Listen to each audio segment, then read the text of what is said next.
प्रभु नमो भगवते वासुदेवाय। प्रभु नमो भगवते वासुदेवाय। प्रभु नमो भगवते वासुदेव। कृष्णाय वासुदेवाय हरिये परमात्मने प्रेय न क्लेश नाशाय गोविंदाय नमो नमः। गोविंदाय नमो। वसुदेव सुतम देवम कंसानुर्मर्दनम देवकी परमानंदम कृष्ण वंदे जगत गुरु। कृष्ण वंदे जगत गुरु। श्री कृष्णा शरणौ मम। श्री कृष्णा शरणौ मम। श्री कृष्णा शरणौ मम। अहोभाग्यशाली कल्याणकामी गीता अनुयायी देवियों, बड़भागी गीता के पैरोकार मेरे सज्जन, एक बड़ी साम्यक जरूरी सूचना।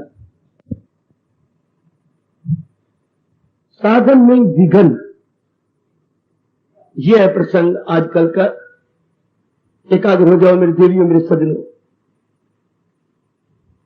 आपकी दिली तमन्ना है कि मैं अपना कल्याण करूं, बहुत अच्छा।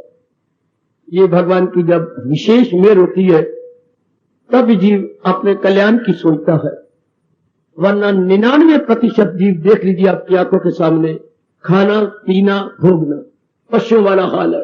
बच्चे बनाना, उनको पढ़ाना लिखाना, मर जाना। 99% नर नारी इसी में दिन रात लगे हुए हैं। धन का खपते, औलाद का खपते, औलाद को बड़ा अच्छा बनाने का खपते, मान इज्जत लेने का खपते। इसके बाद काल कहता है बस भी कर, अब मुझे भी तो वारी लेने दे।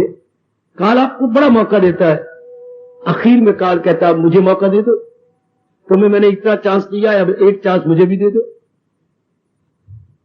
तो आप हैं ऐसे जीव, और कल युग में आप जैसे जीव दिन प्रतिदिन कम होते चले जाएंगे। फिर भी बधाई देता हूं कि आप में दिली इच्छा है कि हम कुछ कर लें। आप भगवान और अपने आखिरी दिन मौत को नहीं भूल सकते। महापुरुषों ने अपने अनुभव के आधार पर बताया है, जो अपना आखिरी दिन नहीं भूलेगा वो भगवान को भी नहीं भूलेगा। जब ये दोनों नहीं भूलेंगे तो साधना तेज हो जाएगी। जब बच्चों को होश आती है कि 2 महीने रह गए सिर्फ इम्तिहान को, फिर देखिए जरा उनका दिन रात एक कर देना, ट्यूशन पढ़ना, दोस्तें छोड़ देना, टीवी नहीं देखना, और जो जिसमें टाइम वेस्ट करते थे बहन भाई के पास नहीं बैठना, जरा कुछ शोर मचे तो कितना नाराज होते, हमें पढ़ने दो, हमारा इम्तिहान आ गया। इसी तरह आप जैसे नेक जीवों को जब आखिरी दिन याद आता है कि जिंदगी के दिन अब कितने के रह गए, तो भगवान का भजन जोरदार होता है। कुछ नहीं कह सकते। कल युग में तो उल्टी बातें हैं, बूढ़े बैठेंगे और जवान जा रहे हैं। कल युग के यही चिन्ह होते हैं। राम जी के राज्य में एक बूढ़ा था और जवान मर गया तो हाहाकार मच गई थी। अगर आपने पढ़ा हो तो एक का बेटा मर गया तो हैरान जाके दरबार में आवाज दी, महाराज आपके होते हुए ये कलयुग कैसे आ गया? मैं बैठा हूं और मेरा बेटा कैसे मर गया? इंक्वायरी की गई और पता लग गया कि इसका विशेष कारण ये था। तो आज तो खैर आम ही हो रहे। और फिर अपने एकाग्रता को पकड़ लीजिएगा। अब आपकी ये जो तमन्ना है और मेरी भी ये तमन्ना है कि ये तमन्ना जिसको हम उत्कंठा कहेंगे, सिर्फ उत्कंठा ही बन के न रह जाए, बल्कि ये पूरी हो जाए। और ये भी ना कहना कि इसमें बहुत दिन लगेंगे, ना, सिर्फ दिन मन को निर्मल करने में लगती हैं, या एकाग्र होने में लगती हैं, या भगवान के पूर्ण रूप में चिंतन करने में लगती है। बस कल्याण में कोई देर नहीं लगती, मन को ठहराने में देर लगती है। जैसे पानी हिल रहा हो और ऊपर पूर्णिमा की रात्रि है, तो हम कहते पानी का जरा हिलना बंद हो जाए तो चंद्रमा को मैं पानी में देख सकूंगा। यही हाल में हमारे देवियों और सज्जनों हमारे मन की है। मन का विक्षेपता बंद हो जाए, और विक्षेपता बंद हो जाती है जब संसार की असलियत आंखों के सामने आकर मन खट्टा हो जाता है, संसार से मन उपराम हो जाता है, फिर इसके तलीन होने में देरी नहीं लगती। ध्यान देना, मन की सत्ता तब तक है जब तक कि आपकी इरादगी में ढील है। संकल्प विकल्प तब तक आती हैं जब तक इरादा नहीं किया गया। पक्का इरादा कर लिया जाए, संसार संबंधी विचार बंद हो जाते हैं। आओ आज एक बहुत जरूरी चर्चा इस विषय में चलाएं।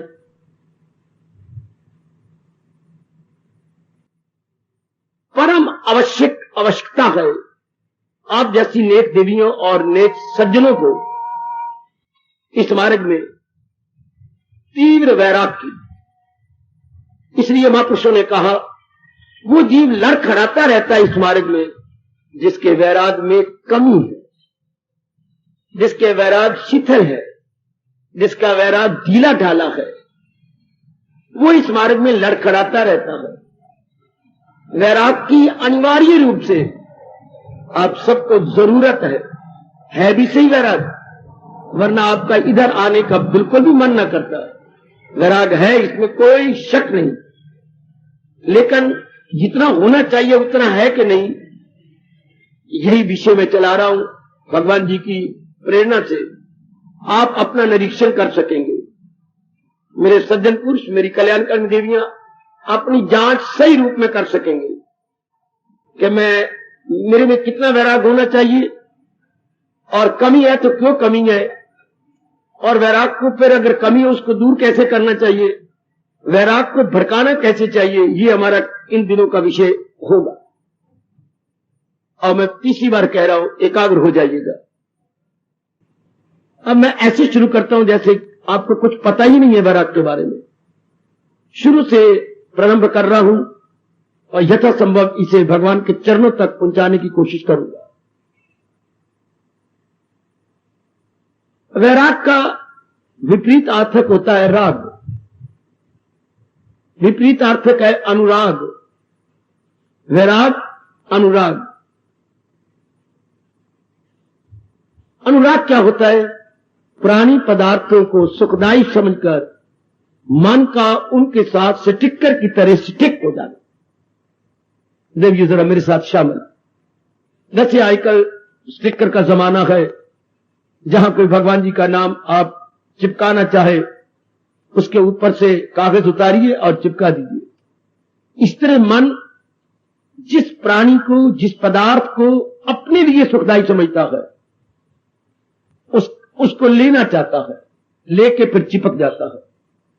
जैसे जोके जहां कहीं फोड़ा हो, उन दिनों चीरा फाड़ी हमारे वक्त बहुत कम होती थी, तो जोके लगाने वाली मुसलमानियां गलियों में होके मारती फिरती थी, तो जिनके फोड़ा होता था तो उसके साथ वो 2-3 जोके लगा देते थे, वो सारा गंदा खून चूस लेती थी।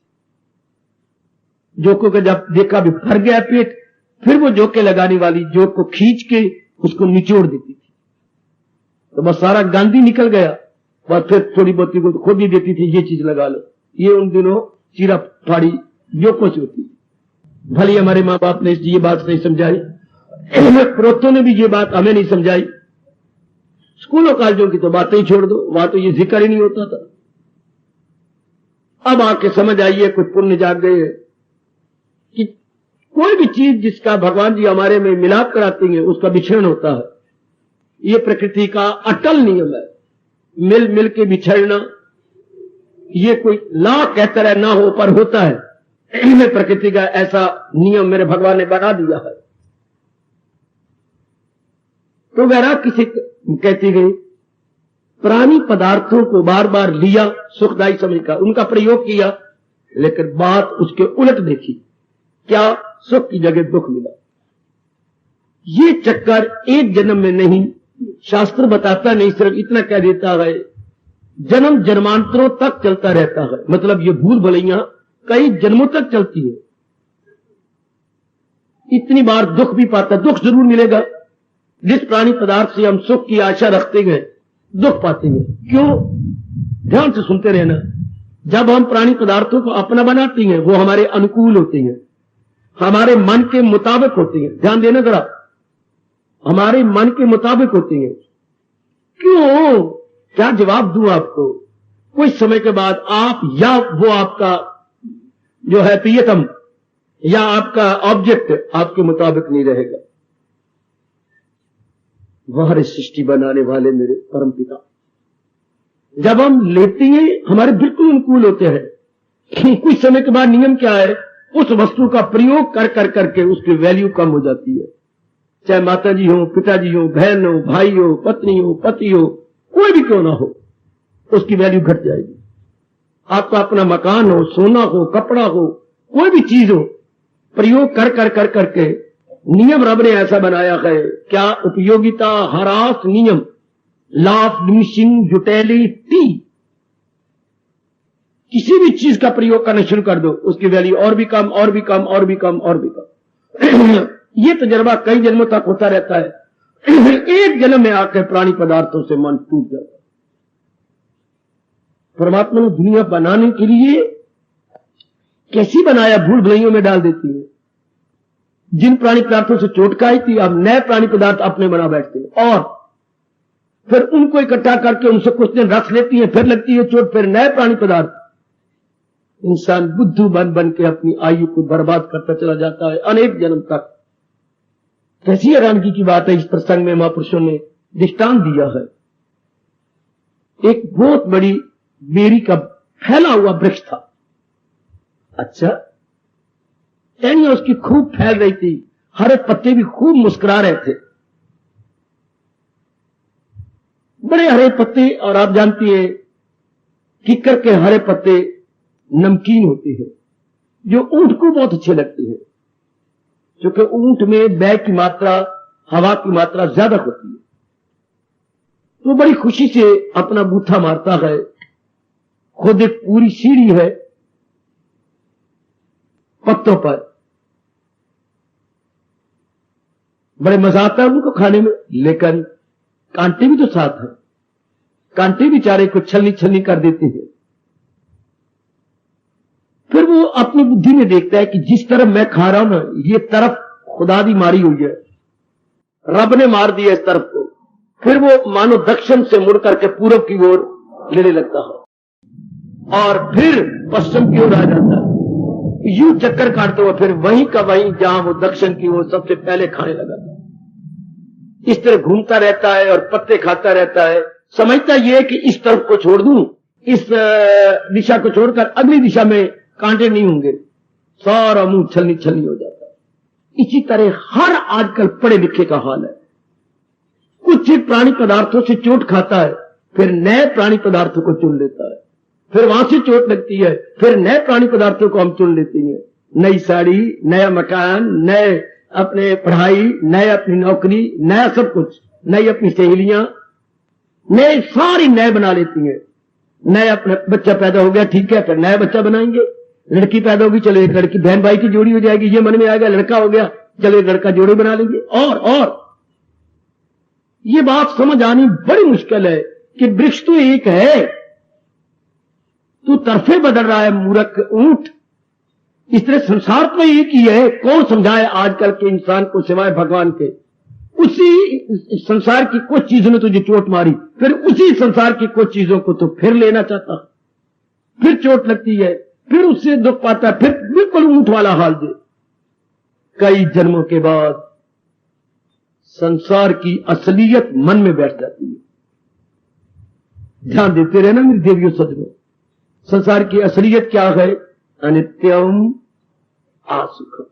9वें अध्याय के आखिर में भगवान ने अपने संसार की वास्तविकता प्रकट कर डाली। संसार की वास्तविकता यही है।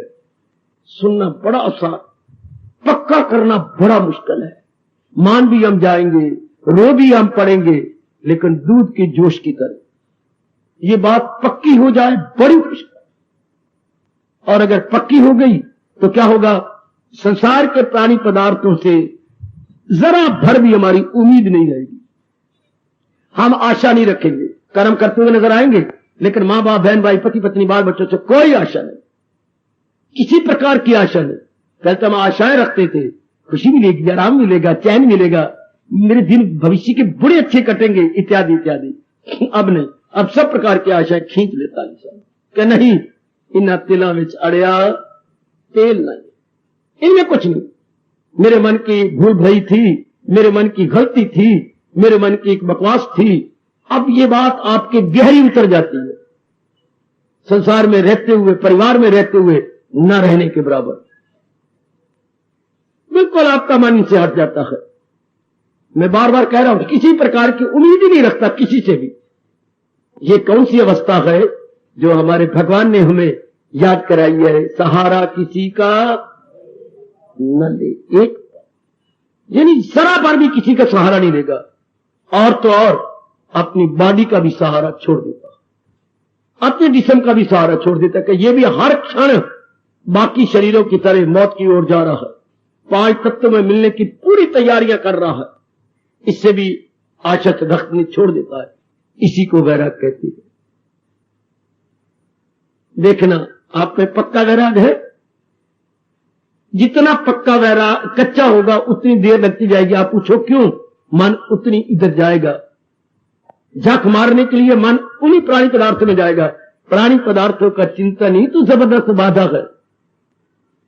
और इसकी ब्रेक वैराग। समझ लो मेरे से वैराग, जो मेरे आचार्यों ने, गुरुदेव महाराज जी ने मेरे पर विशेष कृपा करते हुए मुझे असलियत की पहचान कराई। आप भी जरा समझ लो, जहां तक बुद्धि की बात है। प्राणी पदार्थों की असलियत ना समझकर हम अपनी ओर से ही नहीं सुखदायी समझते। अपनी ओर से कितना अच्छा होता अगर भगवान की नजरों से हम प्राणी पदार्थों को देखते। हम अपनी कल्पना की नजरों से संसार को देखते हैं। देखना था जिसने सृष्टि बनाई है, ओ मेरी देवियों, मेरे सजनों, उनकी नजरों से संसार को देखते। जैसे बेटी बेटियों को मां बाप की नजरों से देखना। बेटी बेटी पता है मां को कि मेरी ये बेटी कैसी, मेरी ये बेटी कैसी, मेरे ये पुत्र कैसा और मेरी ये बहू कैसी है, ये मां बाप को पता है। इसलिए सृष्टि के मां बाप से पूछना था ये सृष्टि क्या है, तो वो बताता क्या सृष्टि है? अनित्यम आसुख।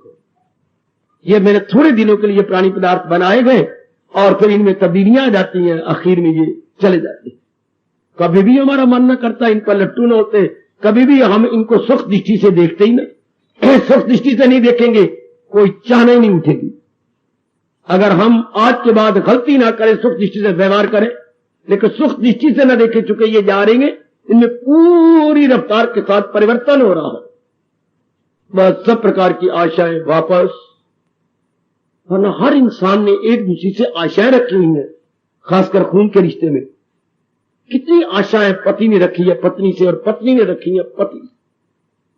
बड़ी आशाएं बता दूं आपको, अगर पति 10 आशाएं रखता है पत्नी से, तो पत्नी 100 आशाएं रखती है पति से। बाबा क्यों? 10 गुना ज्यादा। जी, क्योंकि आपका मन कमजोर है, आपका तन कमजोर है, हमेशा आसरा ही चाहता है। नारी हमेशा सहारा ही चाहती है। अगर आपको मेरे भगवान ताकत दे रही हैं, भगवान के सहारे होते जा रहे हैं, तो आपका कहना ही क्या? फिर आपको नारी कहना, स्त्री कहना पाप है। फिर तो आप देवी हैं, भगवती है। अगर आप पूरे प्रेम भगवान का सहारा ले रहे हैं, प्राणी पदार्थों का सहारा लेना आपने बंद कर दिया है। प्राणी पदार्थों का में रहकर प्राणी पदार्थों का सहारा न लेना, विवेक के आधार पर जब ये पक्का हो जाए कि अनित्यम आसुकम, मैंने बहुत दुख पाया इन प्राणी पदार्थों को लेकर, मैं बहुत जलील हुई, बर्बाद हुई। अब ये अनुभव जो आपको याद रहता है, गहरा उतर जाता है, इसको वैराग कहते हैं। जो हमारे लिए अनिवार्य है, कि आपके लिए कल्याण का कामिनी है, बड़ा जरूरी है। और लेकिन ये तीव्र होना चाहिए, मंद वैराग नहीं। मंद वैराग के ऊपर मन हावी आ जाता, मन फिर खींच के ले जाता है गंदे गंदे प्राणी पदार्थों में, जिससे पहले दुख पाया था। तीव्र राग में मन की दाढ़ी निकलती। मन कहता है या तो तू मुझे मार ले या मैं तुझे मार दूंगा। सीधी बात, या तो तू मुझे मार ले या मैं तुझे मारूंगा।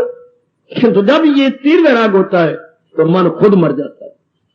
जब आशा ही नहीं रखनी, मन नाम तो संकल्प विकल्प और आशाओं का है, उसने किसी प्राणी पदार्थ पर आशा रखनी नहीं, तो मन वहीं खत्म हो गया।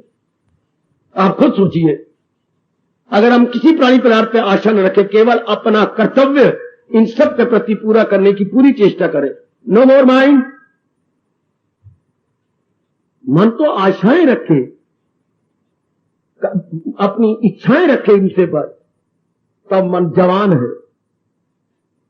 बड़ी कृपा की बात हो मेरे भगवान की, किसी पे किसी प्रकार की आशा न रखी जाए।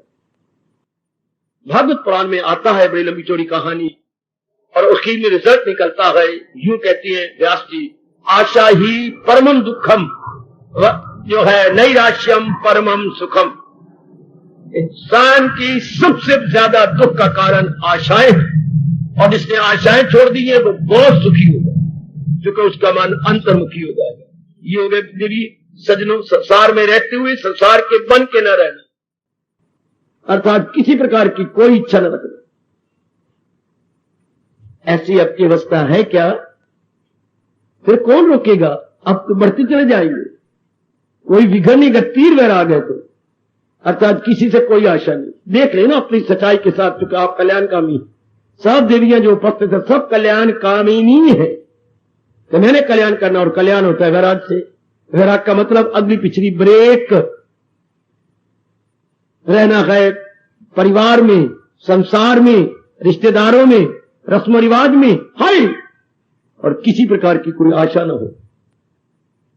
एक बार सुनने में ये बात बड़ी विलक्षण एवं विचित्र प्रतीत होगी, लेकिन ये करना है, इसकी बिना चारा ही नहीं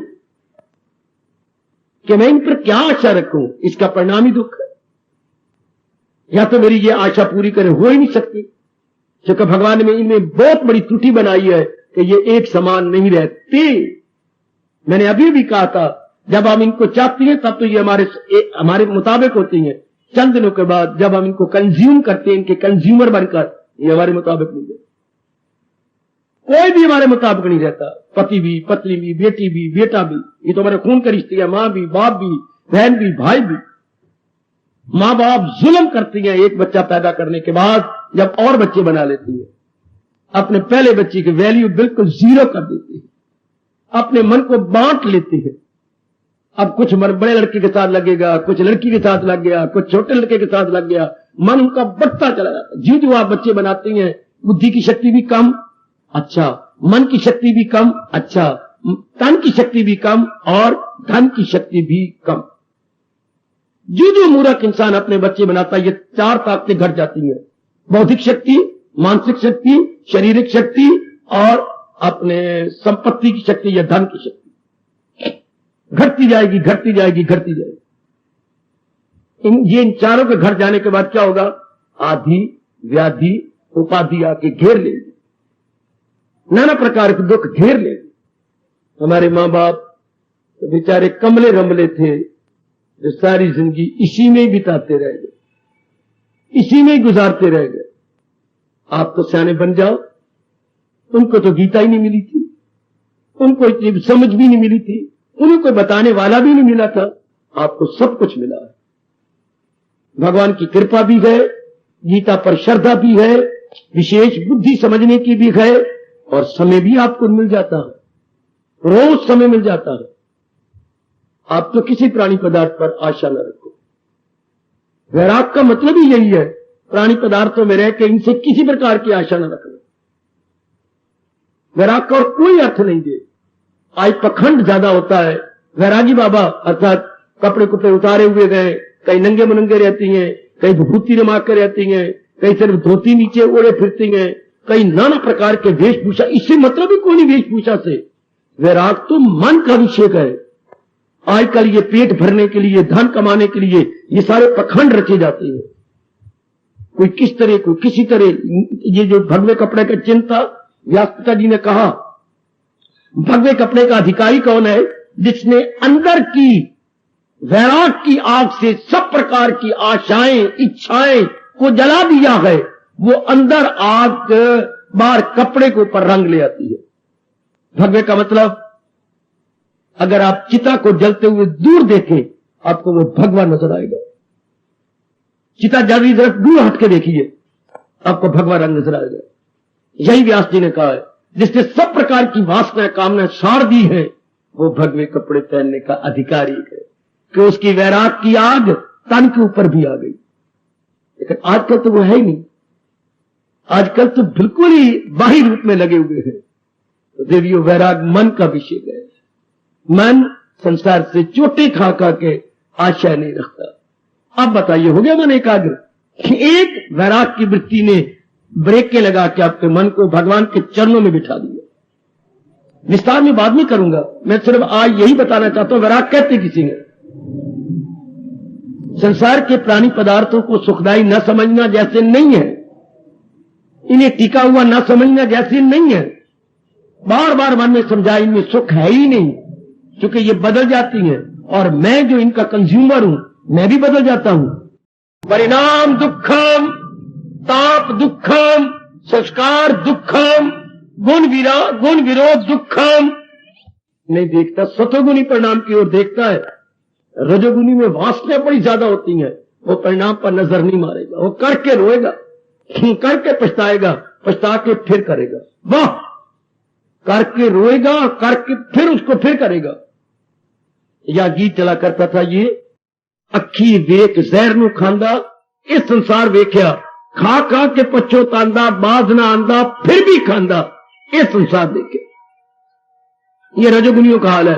आप जैसे सतोगुनी करने से पहले सोच लेती हैं, करने से पहले विचार कर लेती हैं कि इसका परिणाम क्या होने वाला है। जिस मेरी देवी और मेरे सज्जन पुरुष की ये नजर बन गई है, वो कभी भी प्राणी पदार्थों पे लट्टू नहीं होगा। ऐसे मेरी देवियां कभी प्राणी पदार्थों पे अपने आप को लुटाएंगी नहीं, क्योंकि परिणाम ही तो दुख है। आपने जरूर पढ़ा होगा 99% नर नारी आजकल क्या है, बिना विचारे जो करे सो पाचे पछताए, काम बिगाड़े अपना जग में होत हंसाए। लोग मजाक करते हैं चूंकि बिना विचारे, बिल्कुल निराला बन के, जैसे भगवान ने कहा कमल के न पत्ते पे ठहरी तरी। फिर आप एक नाव की तरह पानी पे तैरते रहेंगे, आपके अंदर पानी नहीं आएगा, नाव में पानी नहीं आएगा। परमात्मा करे वैराग आपका जवान रहे, तभी तो मन आपका अड़ेगा नहीं, फंसेगा नहीं, किसी में उलझेगा नहीं। गृहस्थ आश्रम बुरा नहीं, आशाएं रख लेना। गृहस्थी तो बड़े बड़े ऋषि, महर्षि, देव ऋषि, राज ऋषि भी हुए, लेकिन वैराग लेकर के हुए। औपरांश थे वो, संसार की असलियत वो जानते थे, इसलिए वो उनमें अड़े नहीं है, फंसे नहीं है, एंटेंगल नहीं हुए, उनमें बिल्कुल आजाद होकर रहे। यही आपने अपने आप को देखना कि मैंने फंसना नहीं इसके अंदर, मैंने उलझना नहीं इसके अंदर। देवियों बड़ी जल्दी साधना हो जाएगी। ये शब्द आपको डराए नहीं, निर्मोही बन के रहना होगा। तब मजा लीजिए जाप का, मजा लीजिए सत्संग का, मजा लीजिए भगवान के चरणों में बैठ के हाजिरी देने का। निर्मोही का मतलब केंद्रीय भूत रहता है जो भगवान के साथ, ऑलवेज सेंट्रलाइज्ड, अर्थात मरकज में रहता है जो निर्मोही गए, उसे ये बात समझ आ जाएगी कि ये नौ दर की एक राजधानी गए, तन रहे चैन से जिसमें शाही पतन, और उसको अनुभव करना है मन ने। वैराग चारों ओर से छुड़ा देता है, चारों ओर से छुड़ा देगा। वैराग का दृष्टांत देते हुए महापुरुषों ने हमें समझाया, एक यात्री पैदल यात्रा कर रहा था और इधर उधर वृक्ष थे, यही झाड़ियों के वृक्ष थे, और बीच में पगडंडी बनी हुई थी।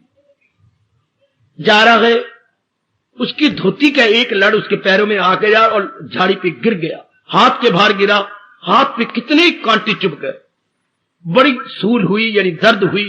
अब बेचारा क्या करे, अकेला था, बड़ी हिम्मत से काम लिया, बड़ी धीरे से काम लिया, कई कांटे चुभ गए हैं। उसने उसी बेरी का एक कांटा लिया, अपने हाथों में लेके कुरेदता रहा, एक कांटा, दूसरा, तीसरा, चौथा, पांचवां, आठवां, 10वां, 15वां, 16वां, 20-25 कांटे निकाल दिए। किससे? उसी झाड़ी के एक कांटे से चुभे हुए कांटों को कुरेद कुरेद के निकाल दिया। वो कहती संसार में गंदी वृत्तियों पर हमारा अंतःकरण गिर गया था। ये काम का कांटा, ये क्रोध का, ये मोह का, ये लोभ का, ये अहंकार का, ये निंदा का, ये मत्सर का, ये चोरी का, ये यारी का, हवा का, बुग़्ज़ का, कीना का, और विशेषकर राग और द्वेष की, ये कांटे चुभ गए थे। एक वैराग का कांटा हाथ का कांटा है जो चुभी हुई मन की वृत्तियों को निकाल लेता, और कोई जरिया ही नहीं। कहावत मशहूर है, कांटे को कांटा निकालता है, कांटे को ही कांटा निकालता है। एक कांटे चुभे हुए गए, एक कांटा हाथ में है। तो वैराग का कांटा हमारे अपने हाथ में गए जो गंदी वृत्तियों को निकाल देगा। इसके बिना चारा नहीं थी। जो भी इस मार्ग पे बढ़ के अपना परलोक बना गया वो चोटी का निर्मोही था। निर्मोही का मतलब कोई वेशभूषा से नहीं। या मीरा का आप चित्र देखें, वो मतवाली थी, इसलिए बाल खुले हुए गए और आंखें चढ़ी हुई है और वृत्ति लगी हुई है। ये कोई और अवस्था होती है मतवाली मीरा। वैरागी आदमी गंभीर होती हैं, वैरागी आदमी धीर होती हैं, वैरागी आदमी विचारवान विवेकवान होती हैं। उनकी बुद्धि बड़ा काम करती है, सोचती है। देखिए आपके में तीर वैराग है ना, मंद वैराग तो नहीं। मंद वैराग से दाल नहीं गलेगी। मंद वैराग से क्या होगा, कभी गिरना कभी उठना, कभी उठना कभी आयु खत्म हो जाएगी। तीर वैराग आपको पूरी स्पीड के साथ भगवान की ओर ले जाता है। जैसे यहां से कई गाड़ियां क्या रहती है, रन थ्रू गुजरती हैं। अब समय भी आपकी आयु का आ गया है रन थ्रू भागना, तो वो तीर वैराग से आप भागेंगे। कोई प्राणी पदार्थ आपको उलझाएगा नहीं, ना आप उलझेंगे ना दूसरा प्राणी पदार्थ आपको उलझाएगा। किसी को भी आजार देता नहीं, किसी से भी आजार लेता नहीं।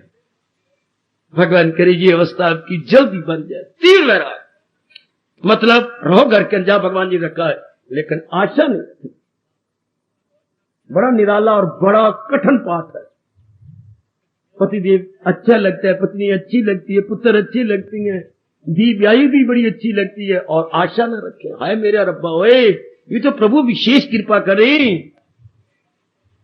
हमारे जैसे को छोड़ो, एक ले गए और एकांत में रहती हैं। आप तो लोकांत में रहती हैं। कई सूरतें नजर आ जाती है। लो पुत्र आ गया, पुत्र दी बहू आ गई, लो बहू दी लड़की आ गई, लो आगे साली आ गई, साला आ गया, ओए मेरे रब्बा कोई अंत ही कोई नहीं। फिर आपके रिश्तेदार आ गए, फिर इधर से और आ गए, फिर कोई गली मोहल्ले वाले आ गए। लो मां भी आपकी आई बैठी है, लो कोई फलाना आया बैठा, वो पुरानियां बातें ले बैठेंगे, और फिर निराला बन के रहना है ना। उनकी विशेष कृपा हो। लो आप देवर आया बैठा, ले आपकी वो भी आई बैठी है, जो देवर की घरवाली भी आई बैठी है आपकी, लो दरानी भी आ गई, लो दरानी ने धी और पुत्र भी आए बैठेंगे। एक टंटा है यहां पर, अनेक टंटे हैं, तब भगवान फिर भी आपको यहां लाएगा। भगवान आपको उतारना चाहते हैं ना, आपका दिल ही ना करता है ऐसे स्थानों पे आने का, लेकिन प्रभु तुल गए हमें, इनको तो तार देना है। तो तारेंगे तब जब वैराग की वृत्ति सारी मानसिक वृत्तियों को निकाल दे। इसको कछुआ भी कहा गया है। किसी कुएं में कीड़े पड़ जाए तो उसका बेस्ट इलाज है कछुआ बीच में डाल दो, वो सारे कीड़ों को खा के पानी निर्मल कर देगा। क्योंकि कछुए की खुराक कीड़े गए, डाल दो कछुआ। हर कुएं के अंदर कछुआ जरूर होना चाहिए, ना हो तो भी लोग डाल देते हैं, नहीं तो कीड़े पड़ के पानी जहरीला हो जाएगा। इस तरह हर आप जैसे जिन्होंने कल्याण करके जाना है, अंदर वैराग का कछुआ होना चाहिए, ताकि गंदी वृत्तियों के कीड़ों को निकल जाए, खा जाए, चबा जाए। फिर आपकी अवस्था कुछ और बनी रहेगी। एक निराली मस्ती, एक निराला नूर, एक निराली एकाग्रता, एक निराला रस आप भीतर ही भीतर अनुभव करते रहेंगे। अनिवार्य रूप से ये वृत्ति चाहिए, अनिवार्य रूप से। और वो भी दो शब्दों में हमारे सरताज ने प्रकट अपनी दुनिया को कर दिया। जितने प्राणी पदार्थ अनित्य गए और दुखदायी हो। अनित्य ना होते तो सुख देते रहते, बदलते ही ना। हाँ, और बदले ना तो संसार ही नहीं चलता।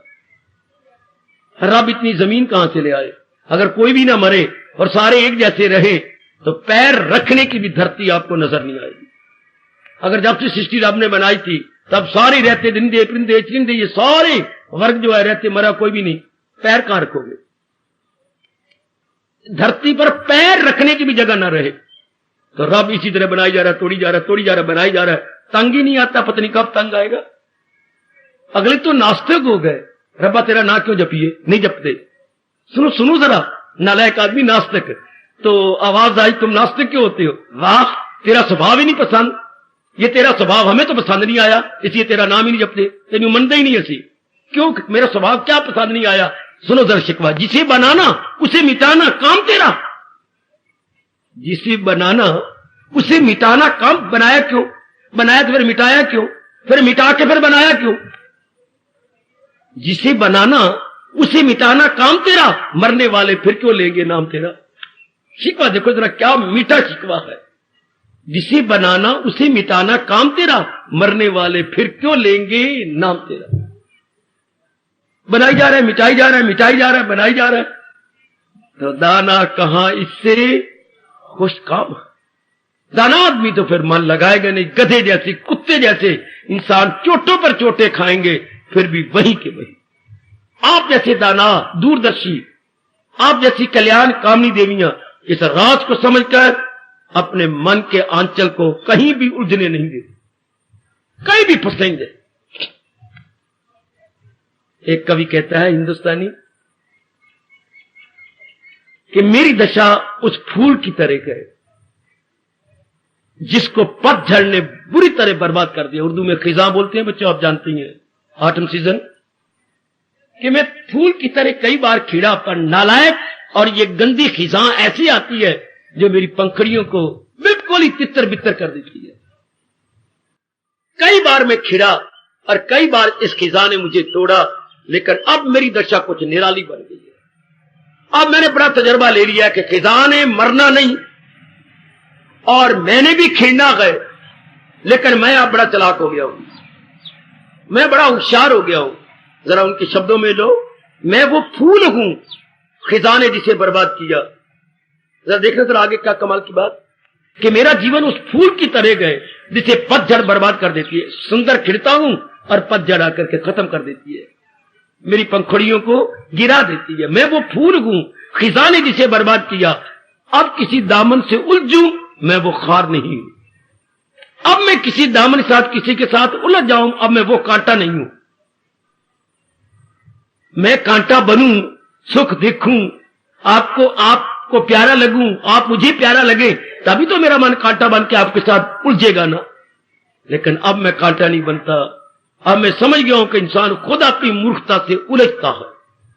मैं वो फूल हूं खिजा ने जिसे बर्बाद किया। अब किसी दामन से उलझूं, मैं वो खार नहीं हूं।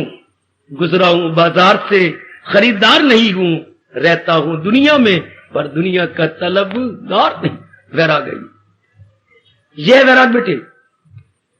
बाजार से गुजर जाना, पर किसी प्राणी पदार्थ पे नजर नहीं दौड़ाना, और ना ही खरीदार बनना, अपने में मस्त रहना, यह वैराग है। इससे वृत्ति एकाग्र रहेगी, इससे मन अंतर्मुखी होकर रहेगा, इससे मन भजन में लगा रहेगा। अब इस गुण का होना हम सबके लिए कितना अनिवार्य रूप से जरूरत है, या अनिवार्य रूप से चाहिए। तीर वैराग, ढीला ढाला वैराग नहीं, तीर वैराग के मन, मैं फिर बार बार रिपीट करता जा रहा हूं, मन किसी से किसी प्रकार की उम्मीद न रखे। मन किसी से किसी प्रकार की उम्मीद न रखे। क्यों? कोई चीज टिकने वाली तो है नहीं, कोई चीज ठहरने वाली तो है नहीं। उम्मीदी ना उम्मीदी में बदल के हमारा भजन खराब कर देगी, हमारे एकाग्रता भंग हो जाएगी। तो भजन कौन करेगा, फिर सिमरन कौन करेगा? अगर मन अपनी एकाग्रता खो बैठा और विक्षेपता में चला गया, कौन कमाएगा बंदगी, कौन करेगा भक्ति? उपासना करने वाला कौन? मन। वो तो विक्षेपता में चला गया, क्यों लगाया मन? जवाब मां पूछ देती है, मन तो विक्षेपता में चला गया, क्यों लगाया मन? क्यों लगाया मन? वैराग तीव्र नहीं था, इसलिए हम उलझ जाते हैं। अब यह हर एक का अपना अपना विषय है। साधना में विघन, वैराग की ढीलता। साधना में विघन, वैराग की शिथिलता। साधना में विघन, तीव्र वैराग की कमी। कमी को अभाव बोलते हैं, अभाव कि तीव्र वैराग की कमी थी, इसलिए उलझ गया मन, आयु खत्म हो जाएगी। इसलिए जैसे प्राणी पदार्थ परमात्मा ने बनाए गए, आओ हम उसी नजरिया से देखें, ना कि अपने गलत नजरिया से, ना कि अपने अशुभ नजरिया से संसार को नहीं देखना। हमने परमात्मा के नजरिया से संसार को देखना है, जिसे बोलती हैं परमात्मा का नजरिया को एक शब्द में क्या बोलती है? ज्ञान चक्षु। हमने ज्ञान चक्षु से संसार को देखना है, चरम चक्षुओं से नहीं देखना। चरम चक्षु जो मां बाप ने चमड़े में आंखें दी हैं, जो आप मेरी देख रहे हैं, मैं आपकी देख रहा हूं, ये चरम चक्षु है। और जो शास्त्र दे रहा है, ये गुरुदेव देती हैं, उन्हें बोलती हैं ज्ञान चक्षु। हमने ज्ञान चक्षु से संसार को देखना है, चरम चक्षुओं से नहीं। और जब भगवान ने अपने दर्शन देनी होती है, जब अधिकारी बन जाती हैं, तो भगवान अपनी ओर से क्या देती हैं? दिव्य चक्षु। ये 3 चक्षु है। चरम चक्षु माँ बाप ने दी, ज्ञान चक्षु गुरुदेव देती हैं, और दिव्य चक्षु भगवान जी खुद प्रदान करते हैं। चरम चक्षु, ज्ञान चक्षु, और तीसरी है दिव्य चक्षु। तो ज्ञान चक्षु से हमने देवियों काम लेना है और संसार को देखना है, तो पता लग जाता है। देखने में जरूर सुंदर है, पर प्रयोग करने योग्य नहीं है। इन पे आशा नहीं रखनी, क्योंकि ये जा रहे हैं। भगवान करे मेरे से भी ज्यादा आपके सबके मनों में ये भाव पक्का हो जाए कि मैंने आशा नहीं रखनी किसी प्राणी, किसी पदार्थ पर, या तक कि अपने शरीर पर, क्योंकि जा रहे गए, जा रहे गए, जा रहे, पूरी द्रुत गति के साथ जा रहे गए, विद फुल स्पीड। हर एक प्राणी पदार्थ भागता जा रहा है 5 तत्वों में मिलने के लिए। ऐसा भाव बना लो, देखो आपकी साधना कितनी अच्छी होगी। क्या होगा? मन एकाग्र होगा, मन अपने अंदर को छोड़ेगा ही नहीं, बड़ा साहू हो जाएगा। अब बिना किसी पुरुषार्थ के चिंतन अपने आप चल पड़ेगा भगवान का, क्योंकि और किसी चीज के सोचने का दिल ही नहीं चाहता, मन ही नहीं चाहता। राणा ने एक दिन मीरा से पूछा, मीरा अब पूछ रहा हूं, फिर कभी नहीं पूछूंगा, तो मुझे क्यों नहीं चाहती? मैं महाराजा नहीं? क्यों नहीं? क्या मैं इज्जत वाला नहीं? क्यों नहीं? क्या मैं देखने में तुम्हें सुंदर नजर नहीं आता? बहुत अच्छी लगती हो। अच्छा, मेरी राजधानी आपको अच्छी नहीं लगी? नहीं, अच्छी लगती है। मेरे मां बाप, मेरी बहनें, मुझे सब अच्छी लगती हैं। फिर तो मुझे क्यों नहीं चाहती? मेरे में क्या कमी है? उसकी भुजा पकड़ के झकझोरा राणा ने। फिर जब तो अपने मुंह से कहती मुझे ये भी अच्छा, मुझे ये भी अच्छा, फिर मेरे में क्या कमी है जो मुझे तुम नहीं चाहती? आप में एक जबरदस्त कमी है। क्या कहती है? और वो ऐसी कमी है जो आप दूर नहीं कर सकेंगे। क्या? एक दिन आप मुझे छोड़ जाएंगे। नहीं, आपको मौत पकड़, हाँ, या मैं आपको छोड़ जाऊं। काल हमारे राणा जी सिर पे मंडरा रह गए। हाँ, इसका कोई इलाज भी तो नहीं राणा जी, इसलिए मैं गिरधर गोपाल की भक्ति करती हूं। उस समय मीरा ने कहा था, उस पति को मैं क्या करूं जो जन्मे और मर जाए, मीरा वरेगी सांवरिया, चूड़िया अमर हो जाए। इसका तो मेरे पास मीरा कोई इलाज नहीं है, इसलिए मैं दिन रात गिरधर गोपाल की भक्ति करती हूं। पत्ते की बात है, ये रात की बात है कि जन्मने और मरने वाली चीजों को हम क्यों चाहें? हमने कई जन्मों में चाह मुंह की खाई, कई जन्मों को इनको अपना बनाया और इनका न चाहने पर वियोग हुआ। ये जन्म तिहारे लेखे, बहु जन्म बिछड़ो मेरे माधो, अब ये जन्म तिहारे लेखे। ये जन्म तो मेरे माधो, मेरे कृष्ण तुम्हारे लेखे लगा दिया। वो जन्म धक्के खाते रहे हम, मां के पीछे, पति के पीछे, पत्नी के पीछे, पति के पीछे, बच्चों के पीछे, इज्जत के पीछे, अपने आप को सुंदर बनाने के पीछे। अब ये जन्म तो अपने मालिक के हवाले कर दे।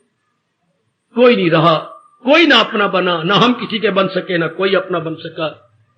इसके बाद मन में वैराग आ जाता। ये बात ऐसी बैठ जाती है हमारे, चूंकि हम सतगुरु जी में सब देवियां जो उपस्थित है और सब सज्जन पुरुष जो मुझे दिखाई दे रहे हैं, सब क्या कहें, कल्याणकामी है। वैराग की वृत्ति का होना उसी तरह बड़ा जरूरी है जैसे गृहस्थी के करने के बाद, पत्नी और बाल बच्चे होने के बाद धन का कमाना बड़ा जरूरी है, क्योंकि नए नए खर्चे रोज निकलते हैं। इससे जिससे कल्याण करके रहना और मरना गए, उसके पास वैराग का धन होना अनिवार्य है। इसके बिना, जैसे धन के बिना दुर्गति होगी आपकी, धन के बिना दुर्गति, यहां तक कि सुदामा जैसे की भी सुशीला ने दुर्गति की। नहीं कहने वाले शब्द कितने कठोर वाणी से कठोर बन के कहे। आप जैसे ब्राह्मणों को शादी नहीं करनी चाहिए, आप बच्चे भी नहीं पाल सकते, बच्चे रोटी मांगते हैं, कपड़ा मांगती हैं, कहां से दूं? सुदामा का ऊपरला वस्त्र इतना था कि जब क्रोध से उसने उस वस्त्र को पकड़ा तो खिर करके नीचे,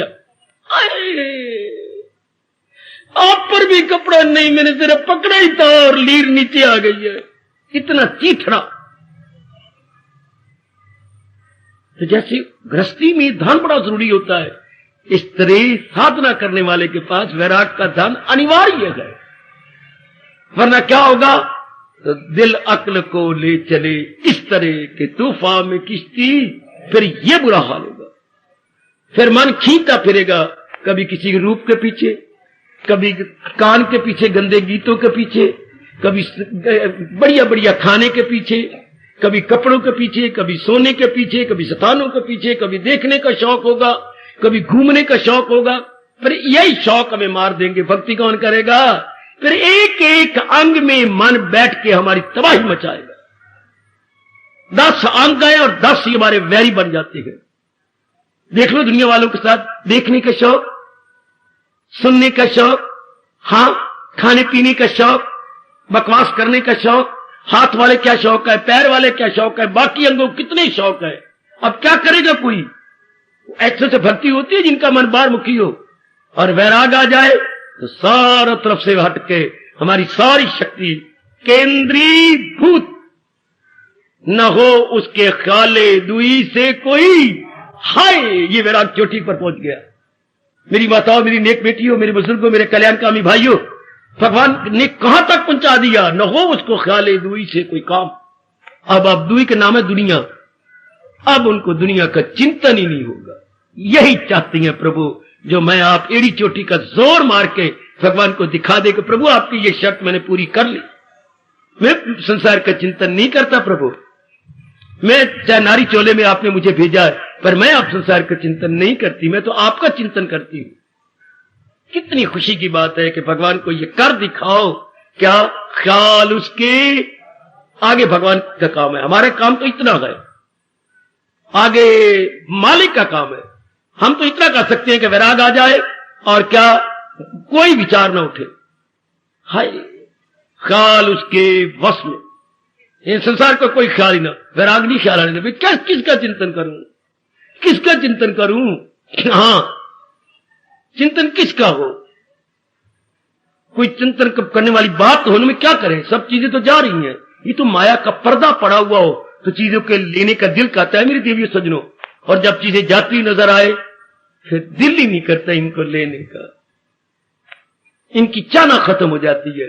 बस यही भगवान चाहती हैं, यही गौर करना के ले चीन सुख। वाह, कहां ले गए? 13वें अध्याय में खींच के ले गए प्रभु कि अगर मन धोखा देने लगे तो यही इसको गौर करवाओ कि ले चीन सुख। तेरे सुख को लूटने वाले ये तेरे पीछे लगे हुए हैं, जन्म, मौत, पीरी, मर्ज और दर्द, दुख। ये लुटेरे गए, कितने जन्म के दुख। ये तो आप हो मेरी बेटी कि एक बच्चे में इतना दुख पाने के बाद दूसरा फिर तैयार है। ये है माया का चक्कर। 2 बच्चे हो गए, तीसरा फिर तैयार है। ये आपकी महामूर्खता है जो इसी कामों में लगे पड़े हैं। नर कितना कमाने में दुख पाता है, फिर वैसे का वैसा, लेकिन सतोगुणी नहीं। सतोगुणी के मन में ये धस जाती हैं बातें और वो भगवान का प्यारा बनता है संसार में निराला बनकर, बिल्कुल निराला। निराले को मिलते हैं मेरे नंदलाला, क्योंकि उसका मन जो महाराज जी में लग गया। भगवान कितने खुश होते होंगे। मैं सिर्फ अनुमान लगाने के लिए अब कह रहा हूं। जिसकी वैराग से चारों ओर मन हट गया, संकल्प विकल्प आता नहीं, और ये अवस्था बन जाए, कितने प्रभु खुश होंगे। क्या मुझे दिल से अर्जुन भुलाता नहीं? क्यों? क्योंकि किसी गैर से दिल लगाता नहीं। अच्छा, गैर से दिल क्यों नहीं लगता? उसको तीर वैराग हो गया। वैराग उसके मन को खींच देता है। जैसे अबोध बच्चे को मां आटा भी गूंथ रही है, लेकिन बच्चा आग की ओर जा रहा है, खींच लीजिए, बच्चे नहीं। या लून की खोली पड़ी है उसकी ओर, बच्चे नहीं। और नाली की ओर जाए, नहीं बच्चे, आटा भी गूंथ रही है, सारी वृत्ति अपने बेटे पर है। इस तरह आप जैसे नेक जीव क्या संसार के फर्ज भी पूरे कर रही हैं, पर वृत्ति अपने भगवान पे लगी रहती है। तो वो कितने खुश होते होंगे अगर ये हम शर्त पूरी कर ले। मुझे दिल से अर्जुन भुलाता नहीं, किसी गैर से दिल। बस इसके बाद तो फिर दर्शन है, भगवान की जात में तलीन हो जाना है, अपना कल्याण कर लेना। एक वैराग की वृत्ति ने क्या कमाल कर डाला। चारों ओर से हमें हटा लिया, चारों ओर से, आहा आहा, चारों ओर से हमें खींच लिया। तो बड़े ध्यान से, और जो हमें बाहर लगा देती हैं, चाहे हमारे कितने अच्छे लगती हो या खून का रिश्ते हो, बाहर लगा दिया, कामी बना दिया, क्रोधी बना दिया, लोभी बना दिया, फैशन प्रस्त बना दिया, हाँ वो हमारे वैरी है ना, जो रब का प्यार बना के हमारी गंदी गंदी आदतें डाल देती हैं। एक कहावत सुनी आपने, पता नहीं ना सुनी हो, मेरे से सुन लो। भोले साजन, आगे कंप्लीट करो।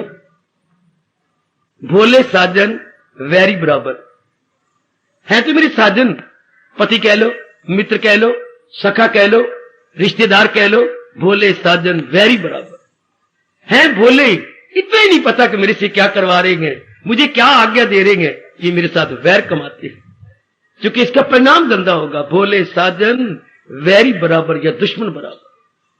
ध्यान देना है आपने, मैंने तो समझाना है, अपने आप को समझाई बैठा हूं।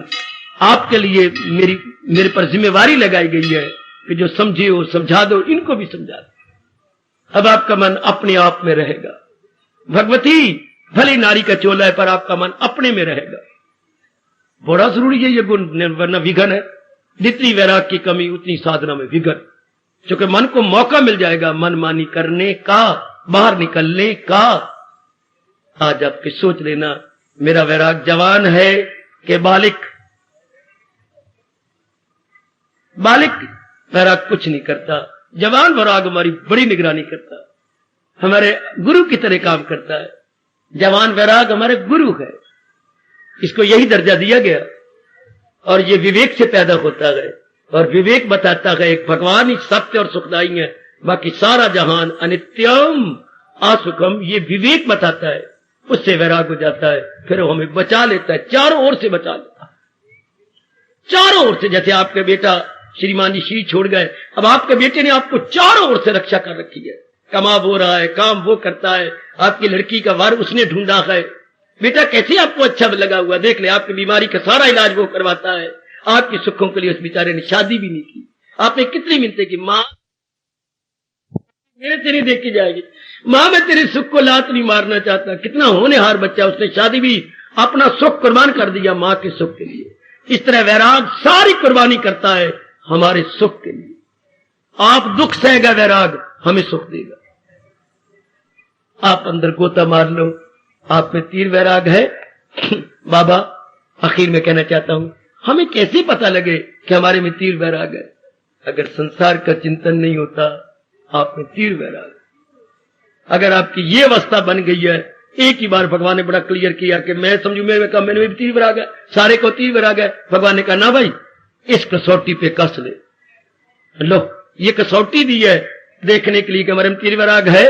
जो हो अक्ल आजाद जंजाल से निकल जाए तू मोह के, सुनी बात से भी करे एतराज, रहे अनसुनी से भी तू बेट। अगर ये श्लोक आप पे लागू होता है तो तीर वैराग, फिर आपकी साधना के मंजिलें तय होने में कोई देर नहीं लगेगी। कसौटी भी बता दी, वैराग किसे कहती है ये भी बता दिया। अब विषय रह गया वैराग हो कैसे, जो थोड़ा सा मैंने इशारा तो किया है, पर विस्तार फिर करेंगे प्रभु ने चाहा। वैराग आज समझ लिया वैराग क्या है, वैराग की वृत्ति कैसे उत्पन्न हो जाती है, लेकिन इसको तीव्र कैसे करें ये आज जरूर देखना।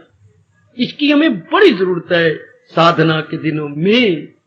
तीर वैराग हमारे साथ मिल जाए और हम बढ़ते चले, निकलते चले, फिर हमारी वृत्ति कहीं भी नहीं जाएगी, फिर हमारा मन कहीं लगेगा भी नहीं।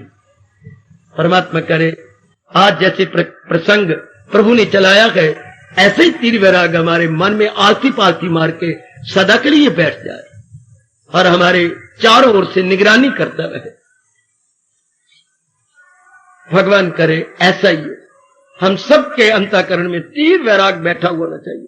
तीर वैराग बिल्कुल मन उसी में लगा हुआ हो, वो अपने आप को भगवान में लगाए बैठा हो, किसी इर्द गिर्द का कोई चिंता न हो, न राग हो, न द्वेष हो, अपने आप में हम मस्त रहे।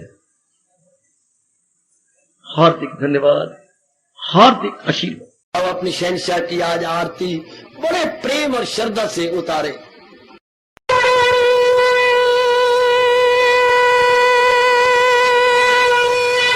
ओम जय जगदीश जय हरे स्वामी जय दीना लात हरे भगत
भवन्तु सुखिनः सर्वे सन्तु निरामयाः सर्वे भद्राणि पश्यन्तु मा कश्चित् दुर्भाग् भवेत्। हरि ओम शांति शांति शांति। ओम प्रभु इसलिए भगवान कृष्ण की जगत गुरु भगवान कृष्ण महाराज की सप्ताह सफल करना इसलिए हार्दिक धन्यवाद।